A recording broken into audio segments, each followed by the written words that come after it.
Hi, this is Ken McCarthy, and welcome to another episode of plantwisdom.org. And today we've got a very intriguing guest. I'm so glad I was able to track her down and get a little bit of her time. You're going to see that she's a very busy person, doing some very interesting work, cutting edge to say the least. In fact, we don't even have a language necessarily to explain what it is she does. But you're going to understand as we get into it, and it's going to open your mind. So our guest today is Tama Matsuoka Wong. Tama, welcome. Hi, Ken. It's so great to have you on the call. Tama is among other things, is the author of Foraged Flavor. This is a James Beard winner or nominee? Nominated. Nominated, which is huge. Believe me, there's 1 billion cookbooks published every year, and to get nominated is massive. And a lot of people are familiar with the concept of foraging, and for those that aren't, what does that mean? It means you look around and maybe you see some dandelions or you see some chicory, and you realize, wow, I could pick that, clean it up, put it in my salad, and I've got a delicious, nutritious food. Well, Tama took this to a much higher level and started working with a restaurant. What was the name of the restaurant? So the restaurant I was working with is Restaurant Danielle.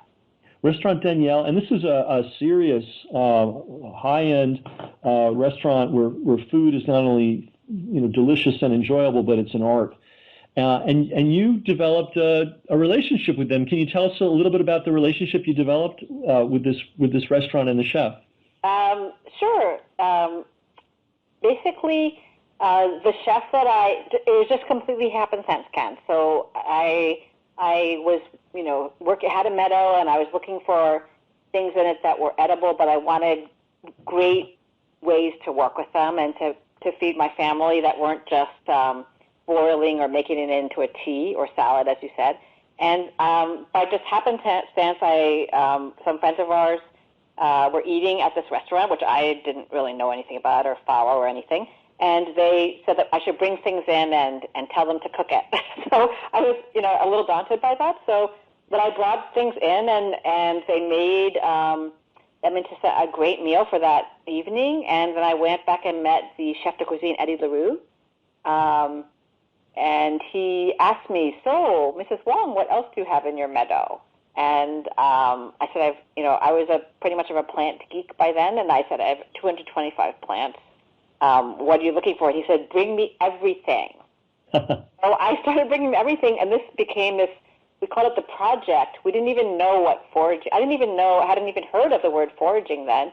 I just wanted recipes, and he wanted new flavors. So it ended up being this great, very intense sort of R&D thing where we kind of explored the culinary possibilities of plants around, wild plants. And this was your meadow, and this was not something you weren't a farmer. You didn't plant these things; they were just there in your meadow. Yes, I would say it's kind of a combination.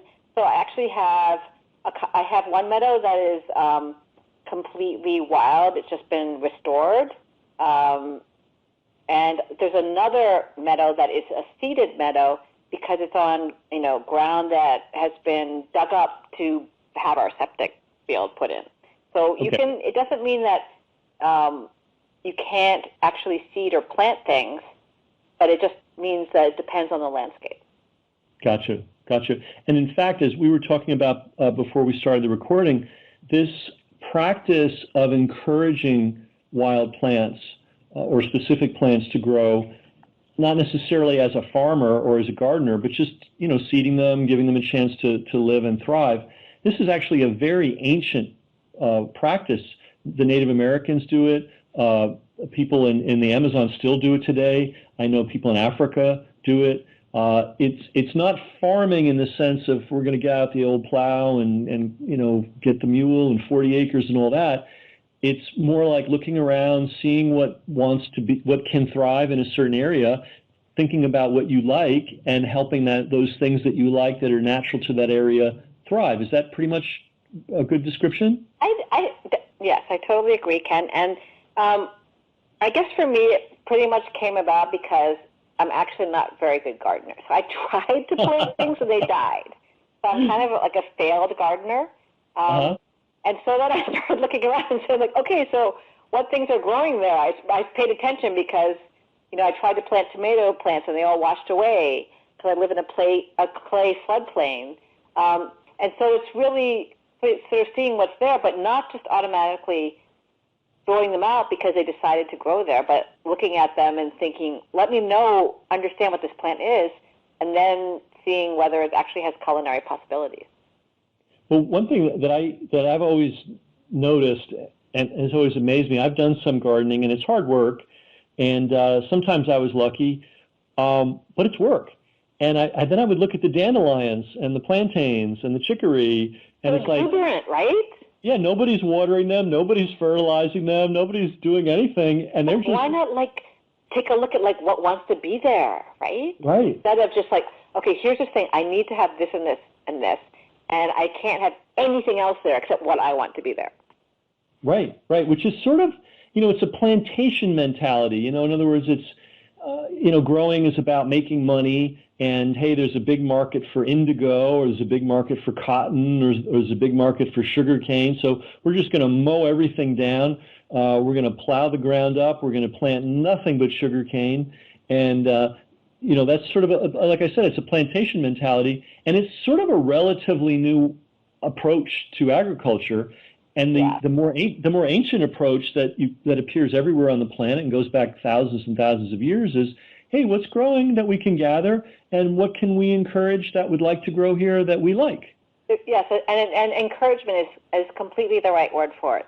So if there's things something that is already there and you like it, it's so much easier just to encourage it, give it a little more space, to grow and more light, and it will spread. And you can encourage it, but it doesn't mean you have to have this grid of, I want to put this here and I don't want anything else to be there except the thing I decided to put there. Great. And you make this distinction that you're not a farmer, obviously, but you're also not a forager in the sense that you're not someone that's just wandering around grabbing things willy-nilly. You're in actually a middle ground. Can you describe why you're not? So I am grabbing things, but not willy-nilly. Yeah. You're grabbing things, but not willy-nilly. So you're not a farmer. You're not a forager. You're in a different category. So explain why. Well, it's obvious why you're not a farmer, because again, you're not going to fire up the tractor at 6 a.m. and plow the field. But you're also not a forager in the sense of, well, I'm just going to fill my bushel and hit the road. Tell us about that unique place that you're occupying in between farming and foraging. Well, I guess it really starts with, where I came from was not where I come, as you know, I'm a lawyer by training, but when I came from in the plant world was from a deep sense of wanting to restore landscapes to be more natural, and appreciating kind of the beauty and experience and sort of rejuvenation you get when you are in a natural landscape, and how far people have sort of strayed from that. We have these kind of very flat, arid, manicured places that we choose to walk around in, whether it's like a park-like or an ornamental garden with sort of, trimmed hedges, as opposed to, a landscape that is alive and is natural, and the plants are exuberant. We want to be there and have seeded, themselves to be there. So it kind of came from that, sort of that background of wanting to see a landscape that's more like that. And I guess we're getting back to the farmer-forager thing. So then it was sort of like if you just let things go and you don't, just let's say you have a lawn, you just say okay, I'm just gonna be natural about it. Let the lawn. I'm not gonna mow it. I'm just gonna let the lawn just go. What happens? So about a bunch of lawn seed, right? Seed grass. Right.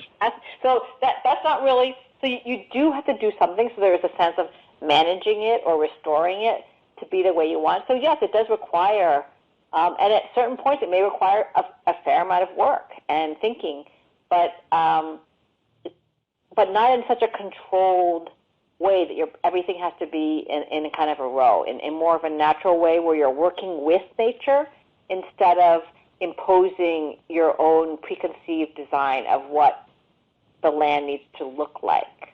Because gotcha. And let me ask, because you have a map or a design, an imposed design. gotcha. You're starting with the nature that's there and working with it, as opposed to saying, okay, let's scrape everything away, put on this grid, and grow papayas. Yeah, and so in a way also, in the short term, yes, you have to do work to kind of get to know it, to do what needs to be done. But over the long term, I think it's more sustainable because what is there, instead of fighting it, you're actually working with what wants to be there. Gotcha. And are you irrigating or laying out herbicides? Are you doing any of that typical farming stuff? Not doing that.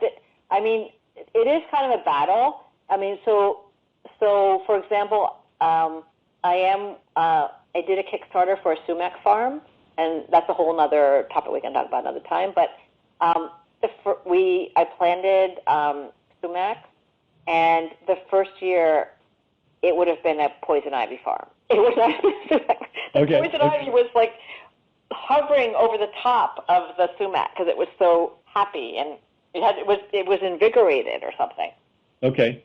So yeah, we did have to do a little bit of like spraying of the poison ivy. Otherwise, it wouldn't have been sumac because the sumac. Now it's kind of fine because the sumac's big enough, and we mowed down the poison ivy and it's under control. But yes, the first.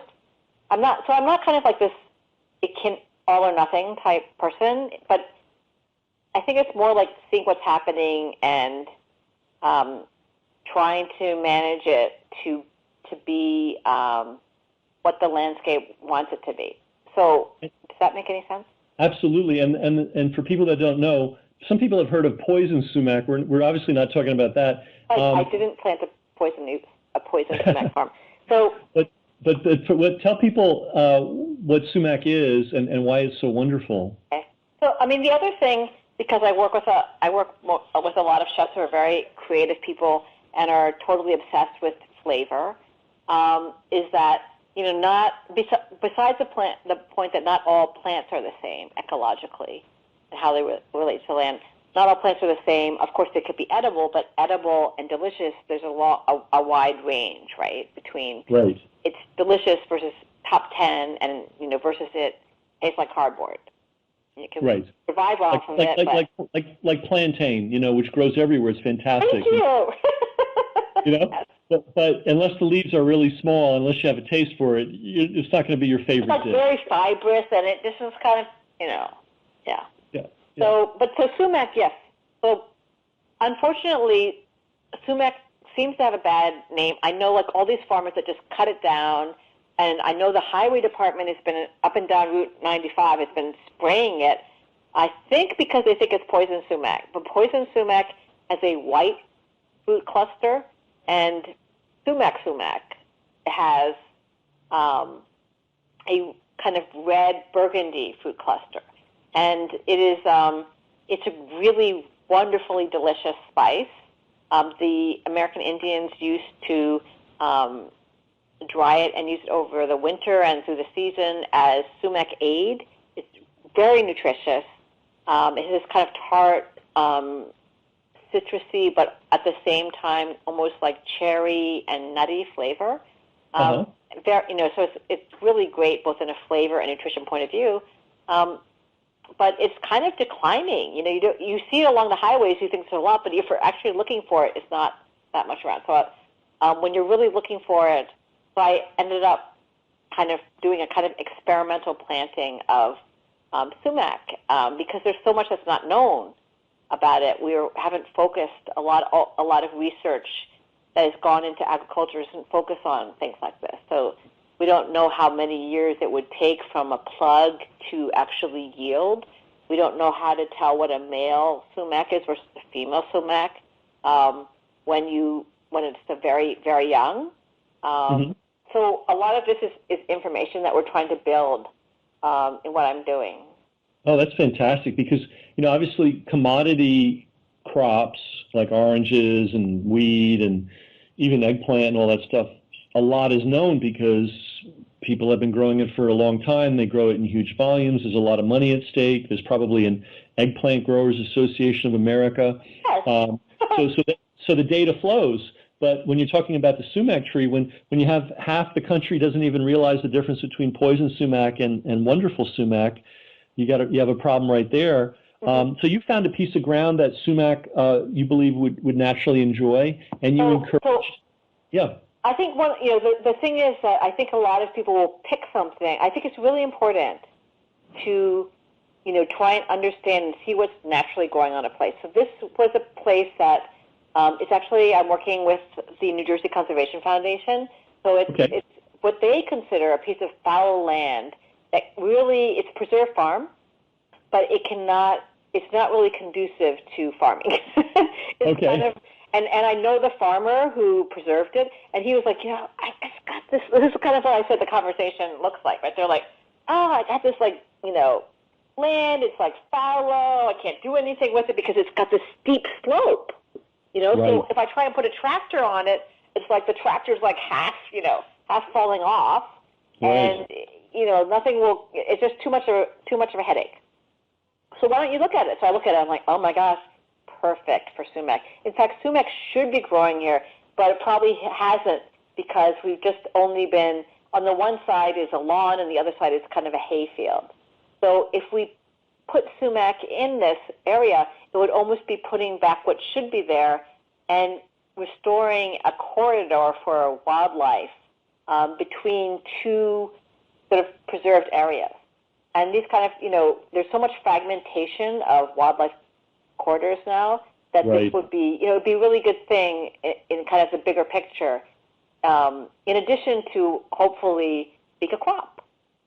Yeah, and then you can harvest it responsibly, and now it's a resource for people. Let's talk about the harvesting responsibly, and this is why you don't call yourself a forager. Well, I do call myself a forager. Oh, okay. But there are different ways of foraging. There are different attitudes towards foraging or different approaches. Yes, yes, and I think that it's getting more popular, and I think that I would call anyone a forager who's picked a berry. Right, you forage that. Okay. But I do think there's a lot of enthusiastic people that haven't really come from a background of stewardship of their own property, and so I think that's the difference in that. If you're just going and seeing what you can kind of grab from nature, and then you move on to the next place, it's a little different than if that place is your own place, and you're hoping to conserve it for the next generation. For instance, we were talking earlier about the plant, the ramp, which has become very popular. I don't know how this happened, but for some reason, when people come, spring comes, and that people are realizing now, like, okay, the farm season hasn't really, at least in the kind of temperate parts of the United States, people are sort of thinking, we don't have yet the farm crops. So it's great, but then people are looking at, like, so what is there in the spring that's kind of a wild edible? And somehow people are just, like, focused on ramps and morels when there's so many other plants that are there and more accessible and more sustainably harvested. Well, let's talk about the ramp and its vulnerability. That was very interesting what you were telling me before. About the ramp, I go back to this as sort of what I think is that ecologically speaking, not all plants are the same.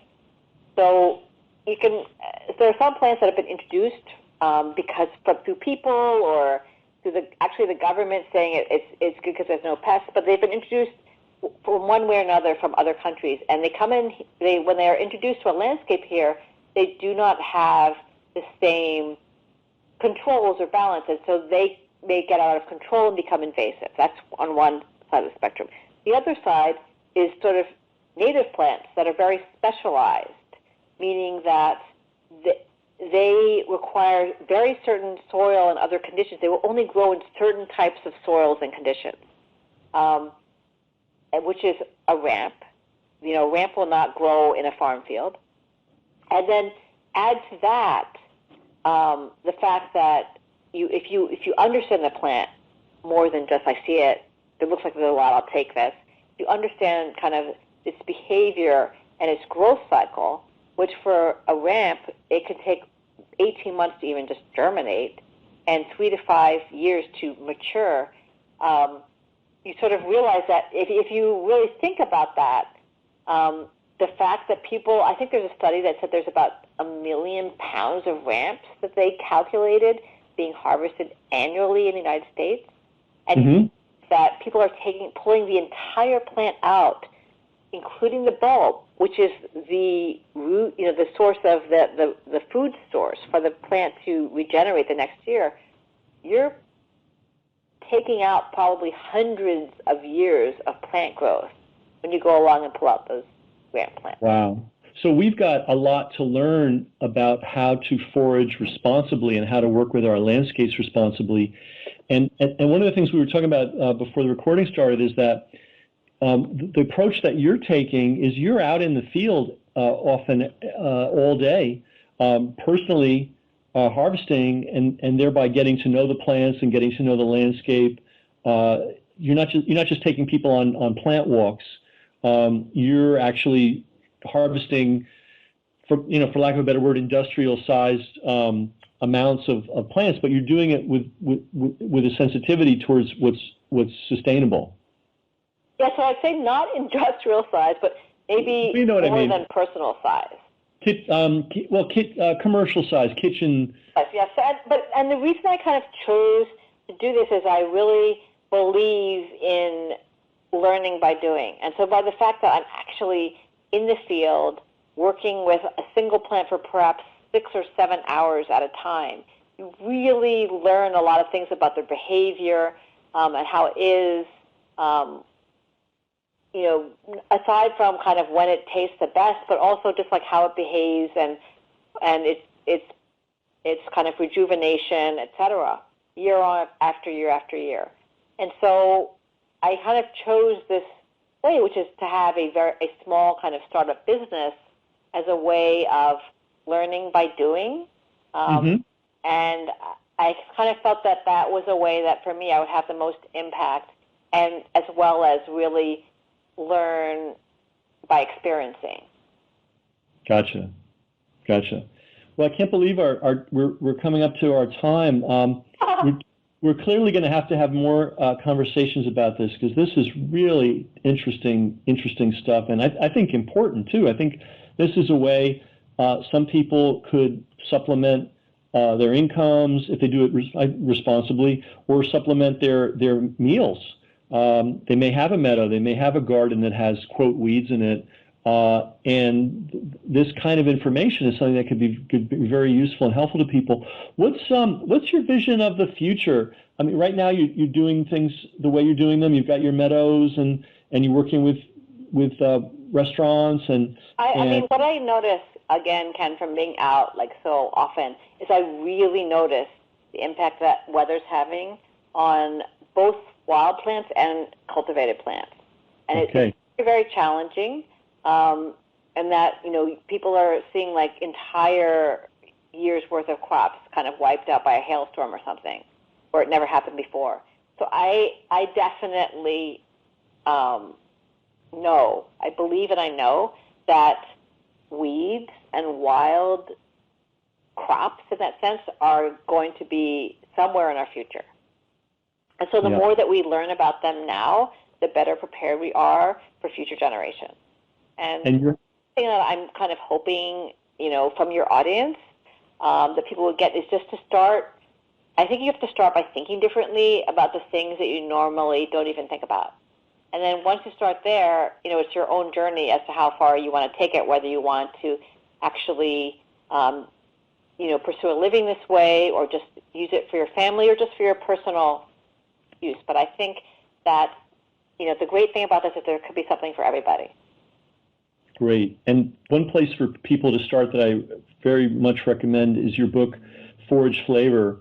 You have beautiful pictures, photographs of the plants, so it's very clear.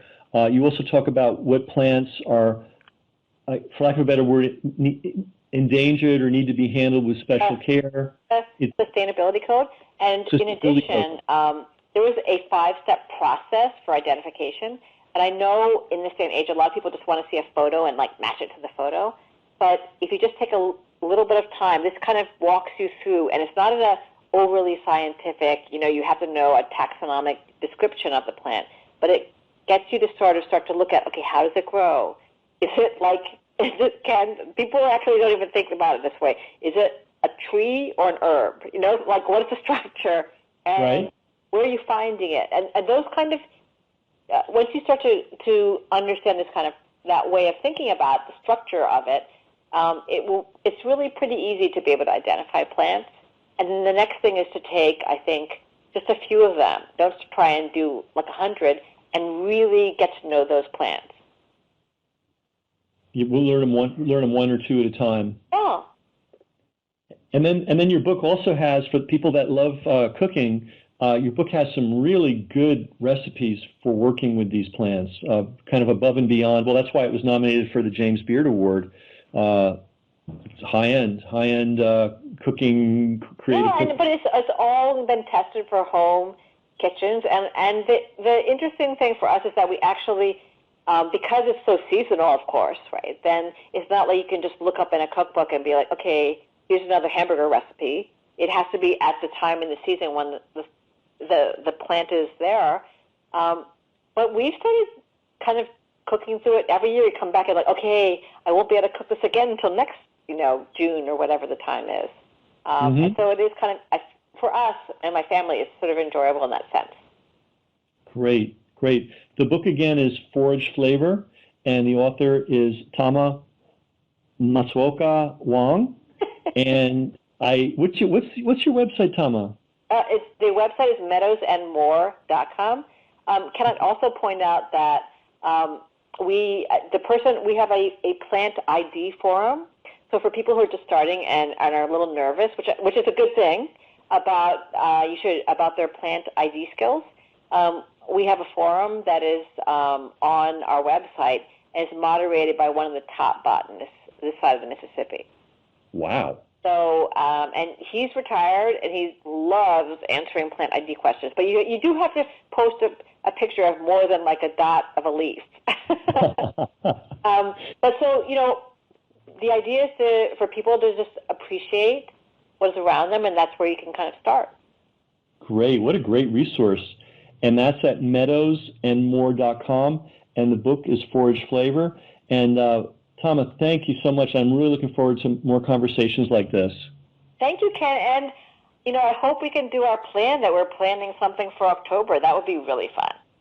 Yeah, and it will happen. We'll figure it out, and I'll let everybody know we have an exact time and place. Okay. All right. Talk to you later. Thank you. Bye.